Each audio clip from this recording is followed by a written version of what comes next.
Отан отбасынан басталады демекші, ақ некемен құрылған отау сау қоғамның мызғымас мемлекеттіліктің негізі. Мемлекеттің тұтастығына жасалған шабуыл отбасылық бүтіндікке балта шабудан басталады.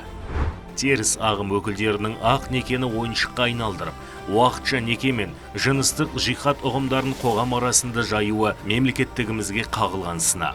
Елімізде де Құранның ендеше аталмыш әйелдермен жұп болғыларың келсе, ақыларын беріңдер деген аятын өздерінің нәпсілік мүдделеріне сай теріс бұрмалап, әйелдермен ақысын төлеп, уақытша неке қиып, құмарын қандырған соң талақ беріп тастап кеткендер жәбірленген әйелдердің өздерінен де талай естідік. Неке қиылған уақытта бұл жаңағы өмірдің соңына дейін деп қиылады. Уақытша неке деген бұл жат ағымдың, халықтың, жастардың санасын улауда жасаған әрекеттері бұл шариғатымызда құпталмаған амал, сондықтан бұл амалға істемеуіміз керек, жол бермеуіміз керек.